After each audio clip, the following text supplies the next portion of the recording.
Namaskaram. I am with Sir Dr. Sohan Roy, a personality of innovation, inspiration and insightfulness. ഞാൻ ട്രിപ്പിളായി കൊടുക്കുന്ന ചുരുക്കം വ്യക്തികളിൽ ഒരാളാണ് സർ ഡോക്ടർ സോഹൻ റോയ്. അദ്ദേഹത്തെ വ്യത്യസ്തനാക്കുന്നത് പലതുകൊണ്ടുമാണ്.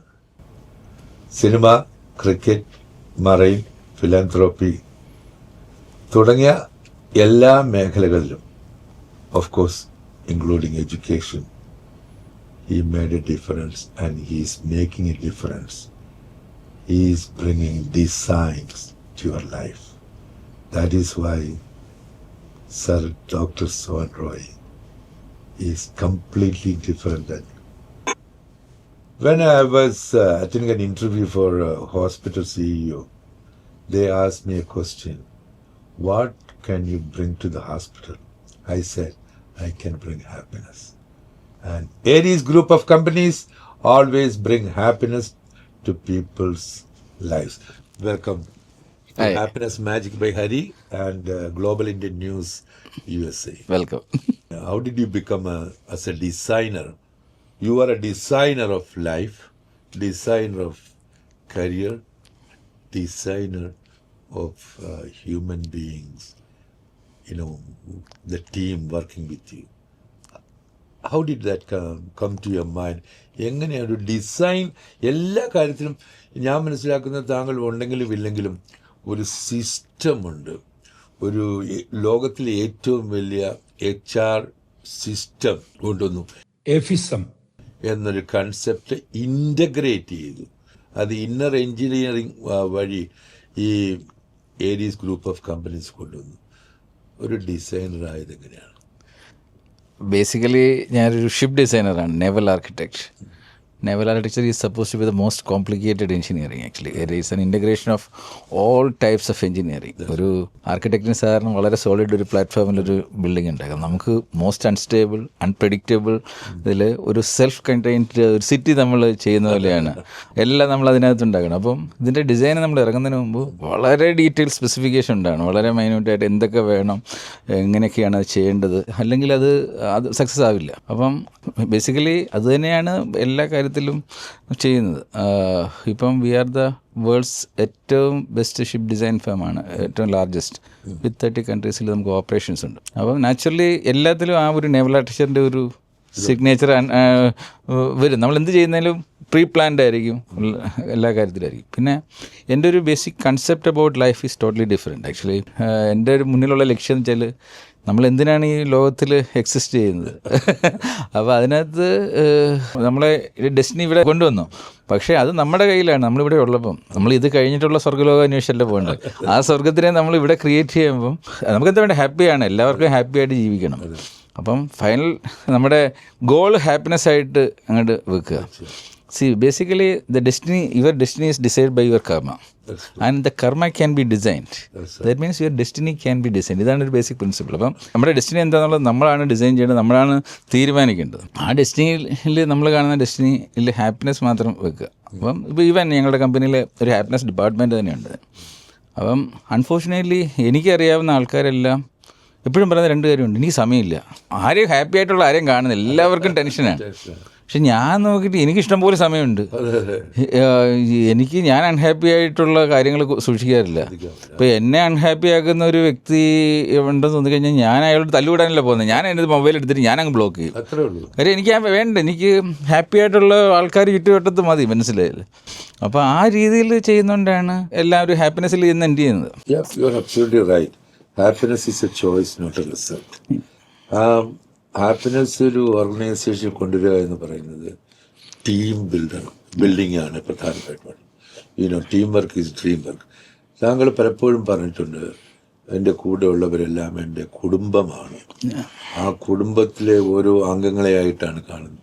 അവരുടെ അച്ഛനും അമ്മയും അവരുടെ മക്കളും അവരുടെ വളർച്ചയും അവരുടെ ഓരോരുത്തരുടെയും കരിയർ ഡിസൈൻ ഒരു ഓർഗനൈസേഷൻ ക്ലൈമറ്റിൻ്റെ, ഓർഗനൈസേഷൻ കൾച്ചറിൻ്റെ ഭാഗമാക്കി ആ ഒരു തീരുമാനം ആ കുടുംബത്തെ മൊത്തം നമുക്ക് ഒരുമിച്ച് വരുമ്പോൾ അവർ പ്രൊഡക്റ്റീവാവും, പ്രൂഡൻ്റ് ആവും, ഹാപ്പി ആവും. എങ്ങനെയാണ് ആ ഒരു കൺസെപ്റ്റ് വന്നത്? എനിക്ക് തോന്നുന്നത് പെൻഷൻ പോലും ഉള്ള വേറെ കമ്പനികളുണ്ടെന്നില്ല. ഇപ്പം നമ്മൾ ലോകമേ തറവാട് എന്നുള്ളൊരു കൺസെപ്റ്റിനകത്ത് ബേസിക് ഒരു ഇതുണ്ട്. നമ്മുടെ ഏറ്റവും ഒരു മൈക്രോ ലെവലിൽ നോക്കി കഴിഞ്ഞാൽ നമ്മുടെ കുടുംബമാണ്, കുറേ കുടുംബങ്ങൾ ചേരുന്നതാണല്ലോ ഇത് എൻ്റെ സൊസൈറ്റി. ആ ഒരു കുടുംബത്തിൽ ഹാപ്പിനെസ്സും ഒരു പെർഫെക്ഷൻ കൊണ്ടുവന്നില്ലെങ്കിൽ നമുക്ക് സൊസൈറ്റിയിൽ അത് കൊണ്ടുവരാൻ പറ്റത്തില്ല. ഇപ്പോൾ എന്നെ സംബന്ധിച്ചോളം ലോകം മുഴുവൻ മാറ്റാൻ പറ്റത്തില്ല, പക്ഷേ എൻ്റെ കുടുംബത്തിനെ എനിക്ക് മാറ്റാം. പക്ഷേ ആ കുടുംബത്തിനെ ഞാനാണ് തീരുമാനിക്കേണ്ടത്. കുടുംബം എത്രയാണെന്നുള്ളത് ഞാൻ, എൻ്റെ ഭാര്യ, എൻ്റെ കുട്ടികൾ മാത്രമാണോ, ഞാൻ, എൻ്റെ ഭാര്യ, എൻ്റെ സഹോദരന്മാർ, അതിനെ നമുക്ക് എങ്ങനെ വേണമെങ്കിലും ഡിഫൈൻ ചെയ്യാം. ഒരു ചെറിയ അണുകുടുംബമാണോ ഒരു തറവാടാണോ എന്നുള്ളത്. ഇപ്പോൾ എന്നെ സംബന്ധിച്ചോളം ഞാൻ കാണുന്നത് എന്നോടൊപ്പം യാത്ര ചെയ്യുന്നവരെല്ലാം ചേർന്നൊരു കുടുംബം. അത് എൻ്റെ ഇപ്പോൾ എനിക്ക് 2 കുട്ടികളാണ് ഉള്ളത്. 2 കുട്ടികളെ കഴിഞ്ഞിട്ടൊരു 3ാമത്തെ കുട്ടി എന്ന് പറഞ്ഞാൽ എൻ്റെ കമ്പനിയാണ്. ആ കമ്പനിയിലെ പ്രവർത്തിക്കുന്നവരെല്ലാം ആ കുട്ടിയുടെ കുട്ടികളാണ്. അപ്പം അവരെയും കൂടെ ചേർത്തിട്ടുള്ളൊരു തറവാടിൻ്റെ മുകളിൽ ഇരിക്കുന്ന വ്യക്തിയാണ്. അപ്പം ഐ ആം ദ എൽഡസ്റ്റ് ബ്രദറായിട്ടാണ് ഞാൻ എന്നെ പ്ലേസ് ചെയ്യുന്നത്. ബാക്കി എല്ലാവരും എൻ്റെ ബ്രദേഴ്സ് ആൻഡ് സിസ്റ്റേഴ്സ്. അപ്പോൾ അവരെ ടേക്ക് കെയർ ചെയ്യേണ്ട എൻ്റെ റെസ്പോൺസിബിലിറ്റിയാണ്. അല്ലാതെ ലോകത്തിലുള്ള എല്ലാ പ്രശ്നങ്ങളും മാറ്റാൻ പറ്റില്ല. അവരുടെ പ്രശ്നങ്ങൾ അറിയുക, അത് സോൾവ് ചെയ്യുക, അവിടെ ഹാപ്പിനെസ് കൊണ്ടുവരിക. അപ്പം ഇവരൊക്കെ വരുന്നത് പല മേഖലയിൽ നിന്ന് വരുന്നതാണ്, പല കൾച്ചറിൽ വരുന്നതാണ്, പല ജാതി മത പൊളിറ്റിക്കൽ വേർതിരിവിൽ കൊണ്ടുവരുന്നതാണ്. അപ്പോൾ ഇത് ഒരു സുപ്രഭാതത്തിൽ നമുക്ക് സ്വിച്ച് ഇട്ടതുപോലെ ഇത് മാറ്റാൻ പറ്റില്ല. അതൊരു ലോങ് പ്രോസസ്സാണ്. ഇപ്പം നമ്മൾ FIS എന്ന് പറയുന്നൊരു സിസ്റ്റം കൊണ്ടുവരുന്നത് ഒരു വലിയ കൺസെപ്റ്റാണ്. അതിനകത്ത് ഇപ്പോഴും എൻ്റെ അടുത്ത് ചോദിച്ചു കഴിഞ്ഞാൽ FISന്റെ 10% ഞങ്ങൾ അച്ചീവ് ചെയ്തിട്ടുള്ളൂ. ഇനിയും വിശാലമായി കിടക്കുകയാണ്. അപ്പോൾ ഇതിനകത്ത് ഓരോരുത്തരുടെ ഉള്ളിലേക്കും മെല്ലെ കയറ്റണം. കാര്യം നമ്മളെല്ലാവരും ജനിക്കുന്നതും ജീവിക്കുന്നതും ഒരുപാട് ക്യാരക്ടർ ഡെഫിഷ്യൻസീസ് വെച്ചാൽ നമ്മുടെ എല്ലാ പ്രോബ്ലംസും പേഴ്സണൽ ആയിക്കോട്ടെ, സൊസൈറ്റി ആയിക്കോട്ടെ, കമ്പനികളുടെ ആയിക്കോട്ടെ, എല്ലാം അടിസ്ഥാനപരമായ പ്രോബ്ലം ഈ ക്യാരക്ടർ ഡെഫിഷ്യൻസീസ് എന്നാണ്. ഈ ഡെഫിഷ്യൻസി ഐഡൻറ്റിഫൈ ചെയ്യുക, ഇത് ഓരോന്നായിട്ട് കറക്റ്റ് ചെയ്യുക. ഇത് കറക്റ്റ് ചെയ്യൽ ഈസി എന്നല്ല, ഒരു ഹാബിറ്റ് നമ്മൾ മാറ്റുകയാണ്. അതിനെ ഒന്നിൽ നിന്ന് ഒരു സ്റ്റെപ്പിലേക്ക് നിന്ന് മറ്റൊരു സ്റ്റെപ്പിലേക്ക് മാറണമെങ്കിൽ സയൻറ്റിഫിക്കലി പറയുന്നത് നമ്മളൊരു 21 ദിവസമെങ്കിലും പ്രാക്ടീസ് ചെയ്യണമെന്നാണ്. ദാറ്റ് മീൻസ് നമ്മൾ ഒരു മാസത്തെ നമ്മുടെ വർക്കിംഗ് ഡേയ്സ് എടുത്തു കഴിഞ്ഞാൽ ഏകദേശം അത്രയാണ്. അപ്പോൾ ഒരു മാസം വേണം ഒരു കാര്യത്തിൽ നിന്ന് ഒരാളെ ഒന്ന് മാറ്റി ചെറുതായിട്ട് എടുക്കാൻ. അപ്പോൾ അങ്ങനെ ഈ 100 ക്യാരക്ടർ ഡെഫിഷ്യൻസി മാറ്റുമ്പോൾ തന്നെ എത്ര കാലം എടുക്കുന്നല്ലേ. അപ്പം ഒരു മിനിമം 5 വർഷമെങ്കിലും വേണം ഒരാളെ കുറച്ചെങ്കിലും നന്നായിട്ട് മാറ്റിയെടുക്കാനായിട്ട്. പക്ഷേ ആ മാറ്റം something is better than nothing. ഒന്നും ചെയ്യാതിരിക്കുന്നതിലും നല്ലതാണ്. അപ്പം നമ്മൾ ചിലർ നന്നായിട്ട് മാറും, ചിലർ കുറച്ച് മാറും. പക്ഷേ ആ ചെറിയ മാറ്റം പോലും വലിയ ഇമ്പാക്റ്റ് വരും ഈ ഒരു വലിയ ഗ്രൂപ്പിൽ. അതാണ് ഞങ്ങൾ ചെയ്തുകൊണ്ടിരിക്കുന്നത്. കാരണം താങ്കൾ പറഞ്ഞ ഒരു പ്രസക്തമായ കാര്യം, നമ്മുടെ കൺട്രോളിലുള്ള കാര്യങ്ങളെ നമുക്ക് മാറ്റാൻ പറ്റുള്ളൂ. പലപ്പോഴും നമ്മൾ ഈ കൺട്രോളിന് വെളിയിൽ പോയി അടുത്തുള്ളവരെ മാറ്റാൻ ശ്രമിക്കുകയാണ്. അതാണ് എനിക്ക് തോന്നുന്നത് ഏരീസും within the infrastructure, within the limitation, what can you bring to the people around us? ഇപ്പം എനിക്ക് തോന്നുന്നത് ഇത് 2000 ഷിപ്പ് ഓളം വന്നിട്ട് ലോകത്തിലെ ആദ്യത്തെ ഒരു ഗ്രീൻ കൺസെപ്റ്റ് 2000 ഇപ്പം 4000 ക്രോസ് ചെയ്ത്. അപ്പം അതൊരു ഗിന്നസ് വേൾഡ് റെക്കോർഡ് അതിന് ഉപരിയായിരിക്കും. അതിനെ ഞങ്ങൾ വിചാരിക്കുന്ന അക്കാര്യത്തിൽ ഞങ്ങൾക്ക് കോമ്പറ്റേറ്റേഴ്സ് ഇല്ല. കാര്യം ഞങ്ങളുടെ കോമ്പറ്റേറ്റേഴ്സ് ആരും അതിൻ്റെ പകുതി പോലും എത്തുന്നില്ല. ഗ്രീൻ ഷിപ്സ്, അതായത് പൊല്യൂഷനെതിരെയുള്ള നീക്കമാണല്ലോ എല്ലാവരും ചെയ്യുന്നത്. അതിൽ ലോകത്തിൽ 2/3 കടലിൽ ഓൾമോസ്റ്റ് ലോകത്തിലുള്ള കാർഗോ മൂവ്മെൻറ്റ്സ് എടുത്തു കഴിഞ്ഞാൽ ഒരു 85-90% പോകുന്ന കടലിൽ കൂടിയാണ്. അപ്പം ഈ കപ്പലുകൾ ഉണ്ടാക്കുന്ന വലിയൊരു പൊല്യൂഷൻ ഉണ്ട്. അപ്പോൾ അതിനെ കുറയ്ക്കാനായിട്ട്, അത് എയർ പൊല്യൂഷൻ ഉണ്ട്, വാട്ടർ പൊല്യൂഷൻ ഉണ്ട്, ഇത് രണ്ടും കുറയ്ക്കാനുള്ള ഒരു കൺസെപ്റ്റാണ് ഈ ഗ്രീൻ ഷിപ്പ് കൺസെപ്റ്റ് എന്നത്. അപ്പം അതിന് ഒരു നല്ല സമയവും പണമൊക്കെ ചിലവായിട്ടുള്ള ഒരു പ്രോസസ്സാണ്. അപ്പോൾ അതിനുള്ള കൺസൾട്ടൻസിയിൽ ഞങ്ങൾ ഏറ്റവും കൂടുതൽ ഇന്ന് വേൾഡിൽ ഞങ്ങളാണ് അത് ചെയ്തിരിക്കുന്നത്. അതുകൊണ്ട് തന്നെയാണ് ഞങ്ങൾ അവകാശപ്പെടുന്നത് ലോകത്തിലെ ഏറ്റവും വലിയ ഷിപ്പ് ഡിസൈൻ ഫേം ഞങ്ങൾ തന്നെയാണ്. ലോകത്തിലെ ഏറ്റവും വലിയ ഷിപ്പ് ഡിസൈൻ ഫേം മാത്രമല്ല, പല പുതിയ സിസ്റ്റംസ്, ഇപ്പോൾ HR ഇത്ര 100+ സിസ്റ്റംസ് ഓരോ ഏരിയയിലും വളരെ യുണീക്കായിട്ടാണ് പോയിരിക്കുന്നത്. ഈ യുണീക്ക്നെസ്സും എല്ലാവരും പറയുകയാണ് ഞാൻ യുണീക്കാണ് പലതരത്തിലും, പക്ഷേ ഏരീസ് എപ്പോഴും യുണീക്കായിട്ട് നിൽക്കുന്നു. ആ യുണീക്ക്നെസ് എന്നൊരു കൺസെപ്റ്റിനെ കുറിച്ച് എന്താണ് അഭിപ്രായം? താങ്കളെ ഒരു യുണീക്കാണ്, കൂടുള്ളവർ യുണീക്കാണ്, അവരുടെ ഔട്ട്കമ്മും യുണീക്കാണ്. അല്ലെങ്കിൽ ഇത്രയും നാളും 80+ കമ്പനീസ് നമുക്ക് ഡെവലപ്പ് ചെയ്യാൻ പറ്റില്ല. അല്ല, അത് ഇപ്പോൾ ഞങ്ങളിപ്പോൾ 28 വർഷം കഴിഞ്ഞു. അപ്പോൾ ഞങ്ങൾ ഓരോ വർഷവും ഒരു പുതിയ യുണീക്ക് കൺസെപ്റ്റ് കൊണ്ടുവരുന്നതാണ് ഞങ്ങളുടെ ഒരു രീതി. ഇപ്പം ഞങ്ങൾക്ക് ദാറ്റ് മീൻസ് ആ രീതിയിൽ 28 കൂടുതൽ യുണീക്ക് ഫീച്ചേഴ്സ് ഞങ്ങൾക്ക് ഉണ്ടാവും. അതുകൊണ്ട് തന്നെയാണ് ഏരീസിനെ വ്യത്യസ്തമാക്കുന്നത്. ഇപ്പം എക്സാമ്പിൾസ് പറഞ്ഞു കഴിഞ്ഞാൽ പ്രൈവറ്റ് സെക്ടറിൽ സാധാരണ പെൻഷനെ കുറിച്ച് ആരും തിങ്ക് ചെയ്യത്തില്ല. പക്ഷേ ഞങ്ങളിവിടെ എല്ലാവർക്കും ആ ഒരു പെൻഷൻ സിസ്റ്റം നമ്മൾ ഇൻട്രൊഡ്യൂസ് ചെയ്തു. അടുത്തത് പേരൻസിനെ ടേക്ക് കെയർ ചെയ്യുന്ന ഒരു കൺസെപ്റ്റ് ആർക്കും ഇല്ല. എല്ലാവരും യൂസ് ആൻഡ് ത്രോ ആണ്. ഒരു എംപ്ലോയി എടുക്കുന്നു, യൂസ് ചെയ്യുകളെ. ഞങ്ങളുടെ കൂടെ ചേർന്ന് കഴിഞ്ഞാൽ, ഞങ്ങളോടൊപ്പം ചേർക്കാവുന്ന വ്യക്തിയെന്ന് മനസ്സിലാക്കി കഴിഞ്ഞാൽ പേരൻസിനെ നോക്കേണ്ടത് ഞങ്ങളുടെ റെസ്പോൺസിബിലിറ്റിയാണ്. ഒരു കുട്ടി ജനിക്കുന്ന അന്ന് തൊട്ട് ഞങ്ങളുടെ റെസ്പോൺസിബിലിറ്റിയാണ് അവരെ നോക്കേണ്ടത്. സ്പൗസസ്, ഇതൊരു കൂട്ടായ്മയാണ്. ഒരു എംപ്ലോയി വർക്ക് ചെയ്യുമ്പം സ്പൗസ് വർക്ക് ചെയ്യുന്നില്ല എന്നു പറഞ്ഞാൽ സ്പൗസ് വർക്ക് ചെയ്യാതിരിക്കുകയല്ല, അതിന് സപ്പോർട്ട് സർവീസായിട്ട് നിൽക്കുകയാണ്. അപ്പം സ്പൗസ് സാലറി കൊടുക്കുന്ന ലോകത്തിലെ ഏക കമ്പനി ഞങ്ങളാണ്. ഇത് ഒരു എംപ്ലോയിക്ക് ഒരു 10 വർഷത്തിൽ വീട് വെക്കാൻ പറ്റിയില്ലെങ്കിൽ ആ വീട് വെച്ച് കൊടുക്കേണ്ട ഞങ്ങളുടെ റെസ്പോൺസിബിലിറ്റിയാണ്. പക്ഷെ അത് നോർമലി ഇല്ല. ഞങ്ങളുടെ 99% ആൾക്കാർ ഒരു 5 വർഷം ആകുമ്പോഴത്തേക്ക് അവർക്ക് അതിനുള്ള സപ്പോർട്ട് നമ്മൾ ചെയ്ത് കൊടുക്കുന്നുണ്ട്. 10 വർഷം ആകുമ്പോഴത്തേക്ക് അത് കഴിയും. പക്ഷേ ഇൻ കേസ് 10 വർഷത്തിൽ അവർക്ക് ചെയ്യാൻ പറ്റില്ലെങ്കിൽ അവർക്ക് എന്തോ സാമ്പത്തിക പ്രശ്നം കാര്യമായിട്ടുണ്ട്. അപ്പം നമ്മുടെ ഹാപ്പിനെസ് ഡിപ്പാർട്ട്മെൻറ്റ് ഇടപെടുന്നു, അത് സോൾവ് ചെയ്യുന്നു. ഈവൻ ഫിനാൻഷ്യൽ ഇഷ്യൂസിൽ ചിലർ പോയി പെടും. ഇഗ്നറൻസ് ആണ് പലപ്പോഴും നമ്മളെ കൊണ്ടാക്കുന്നത്. ക്രെഡിറ്റ് കാർഡ് എങ്ങനെ യൂസ് ചെയ്യേണ്ടത് പലർക്കും അറിയില്ല, പോയി പെടും. പക്ഷേ അപ്പം നമ്മൾ ഐഡൻറ്റിഫൈ ചെയ്ത് അന്നേരം തന്നെ അവരെ വിളിച്ച് അത് എന്താണ് ഇപ്പോൾ ഒരു പ്രോബ്ലം ഉണ്ടെങ്കിൽ നമുക്കതിന് സൊല്യൂഷൻ ഉണ്ട്. അപ്പം ഞങ്ങൾ തന്നെ ഇടപെട്ട് അതിനൊരു സൊല്യൂഷൻ ഒരിക്കൽ കാണിച്ചു കൊടുക്കും. അത് പിന്നീട് റിപ്പീറ്റ് ചെയ്ത് കഴിഞ്ഞാൽ ഹിയർസ് ടു ലീവ്. നമ്മുടെ കൂടെ ചേരാൻ പറ്റിയതല്ല. ഒരാൾ ലീഗൽ ഇഷ്യൂസ് ഒരു ലീഗൽ ഇഷ്യൂവിൽ പെടുകയാണെങ്കിൽ we have a legal cell. നിങ്ങളുടെ പ്രോബ്ലം ഞങ്ങളുടെയും കൂടെ പ്രോബ്ലമാണ്. കാര്യം നിങ്ങളിലുണ്ടാകുന്ന സ്ട്രെസ് നിങ്ങളുടെ ജോബിലും ബാധിക്കും. അപ്പോൾ നമ്മുടെ എഫിഷ്യൻസിയെ ബാധിക്കുന്നതുകൊണ്ട് ഞങ്ങളതിനടുത്ത് ഇടപെട്ട് അതിനൊരു സൊല്യൂഷൻ കണ്ടെത്താനായിട്ട് ശ്രമിക്കും. ഞങ്ങളുടെ കുട്ടികളുടെ കംപ്ലീറ്റ് കരിയർ ഡിസൈൻ ഞാനാണ് അത് ലീഡ് ചെയ്യുന്നത് തന്നെ. ആ കുട്ടികൾ, അതായത് പേരൻസിനുണ്ടാക്കുന്ന ഏറ്റവും വലിയ സ്ട്രെസ്സാണ് കുട്ടികളുടെ എന്താവണം ഫ്യൂച്ചർ. അപ്പോൾ ഇവരുടെ കരിയർ ഡിസൈന് വേണ്ടി കൃത്യമായ മാർഗ്ഗരേഖയുണ്ട്, അത് ചെയ്യുന്നുണ്ട്. അവർക്ക് ഫുൾ പ്രൊട്ടക്ഷനാണ്. ഞങ്ങൾക്ക് 100% ഉറപ്പുണ്ട് ഞങ്ങളുടെ ഒരു സ്റ്റാഫിൻ്റെ കുട്ടി പോലും ഡ്രഗ്സിൽ പോയി പെടില്ല, ഒരു ബുള്ളിങ്ങിനകത്തും ഒരു ഈ റാഗിങ്ങോ അങ്ങനെയുള്ള പ്രശ്നത്തിൽ പെടത്തില്ല. നമുക്ക് ഹോട്ട്ലൈൻ സർവീസ് ഉണ്ട്. ഈവൻ 15 മിനിറ്റിനകം ഒരു കുട്ടിക്കൊരു പ്രോബ്ലം ഉണ്ടെങ്കിൽ അവിടെ പോലീസ് എത്തിയിരിക്കണം എന്നുള്ളതാണ്. ആ രീതിയിലാണ് നമ്മൾ സിസ്റ്റം ഉണ്ടാക്കിയിരിക്കുന്നത്. അത്രയും പ്രൊട്ടക്ഷൻ നമ്മൾ കൊടുക്കുന്നത്. അവരുടെ ഓരോരുത്തരുടെയും ടാലൻറ്റ് ആൻഡ് പാഷൻ അനുസരിച്ചിട്ട് അവരുടെ കരിയർ ഡിസൈൻ ചെയ്യാനുള്ളൊരു സിസ്റ്റം കൊടുത്തിട്ടുണ്ട്. അവർക്ക് ഗൈഡ് ലൈൻ ചെയ്യുന്നുണ്ട്. ഓരോ മാസവും ഞാൻ അവർക്ക് ക്ലാസ് എടുക്കുന്നുണ്ട്, അവർക്ക് അസൈൻമെൻറ്റ്സ് കൊടുക്കുന്നുണ്ട്. ഈ ഓരോ കുട്ടിക്കും ഇപ്പോൾ നമ്മൾ ചിൽഡ്രൻ അലവൻസ് കൊടുക്കുന്നതിനകത്ത് പോക്കറ്റ് മണി ഉണ്ട്. ആ പോക്കറ്റ് മണി എങ്ങനെ വാങ്ങണം എന്ന് വരെ അവരെ പഠിപ്പിക്കുന്നുണ്ട്. വെറുതെ പോയിട്ട് ഒരാൾ പോക്കറ്റ് മണി ചോദിക്കരുത്. You should not beg for pocket money. You work, നിങ്ങളുടെ അവർലി റേറ്റ് നിങ്ങൾ ഫിക്സ് ചെയ്തിട്ട് നിങ്ങൾ വർക്ക് ചെയ്തിട്ട് you demand this is my I work this much. ആ രീതിയിൽ യു നീഡ് ടു അതിനെ കാണണം. അപ്പോൾ ഒരു സെൽഫ് റെസ്പെക്റ്റ് നമ്മൾ ക്രിയേറ്റ് ചെയ്യണം. ഈവൻ അവരുടെ മാരേജിനാണെങ്കിൽ അതിന് സ്പെഷ്യൽ ട്രെയിനിങ് ഉണ്ട്. മാരേജിന് മുമ്പ് അവർക്ക് മാരേജിന് സ്പെഷ്യൽ ലീവ്സ് ഉണ്ട്. ഈവൻ നമ്മളുടെ ഇവിടെ ജാതി മതം, നിങ്ങളൊക്കെ പല ജാതിയിലും മതത്തിലും പൊളിറ്റിക്സിലും വരുന്നെങ്കിൽ ഇവിടെ വരുമ്പോഴത്തേക്ക് അതൊക്കെ മാറ്റിയിട്ട് വരണം. ഞങ്ങളുടെ HR സെലക്ഷനിൽ തന്നെ ഒരു 25 ഫിൽറ്റേഴ്സ് ഉണ്ട്. ഈ ഫിൽറ്റേഴ്സ് കഴിഞ്ഞിട്ട് അവരൊക്കെ കയറാൻ പറ്റൂ. ഇതൊക്കെ 24 മണിക്കൂറിൽ നടക്കും ഈ പ്രോസസ്സിങ് കംപ്ലീറ്റ്. അതിനകത്ത് ഹാൻഡ് റൈറ്റിംഗ് വെരിഫിക്കേഷൻ ഉണ്ട്, നിങ്ങളുടെ വീഡിയോ റെസ്യൂമേ ഉണ്ട്. നിങ്ങൾ 2 മിനിറ്റ് ഒരു ക്യാമറയുടെ മുന്നിൽ സംസാരിക്കുമ്പം നിങ്ങളുടെ കമ്മ്യൂണിക്കേഷൻ സ്കിൽ എല്ലാം പുറത്ത് വരും. ഇത് മുഴുവൻ എൻ്റെ അടുത്ത് വരും, ഞാൻ അപ്രൂവ് ചെയ്തിട്ടേ പോകത്തുള്ളൂ. അപ്പം എവറി അപ്പോയിൻമെൻറ്റ്, എവറി ടെർമിനേഷൻ ഞാൻ CEO അറിയാതെ നടക്കില്ല. പക്ഷേ ഇവരെ മോൾഡ് ചെയ്യേണ്ടത് HR ഡിപ്പാർട്ട്മെൻറ്റിൻ്റെ ഇതാണ്. അവർ നിങ്ങൾ എങ്ങനെയാണ് വരുന്നത്, പക്ഷേ ആ മോൾഡിങ് പ്രോസസ്സിനകത്ത് ഇപ്പം ഇവർ ആദ്യം തന്നെ പറയണം ഞങ്ങൾ ഓക്കെ മാറാൻ തയ്യാറാണെന്ന് ഒന്ന് സൈൻ ചെയ്തിട്ട് വേണം വരാൻ.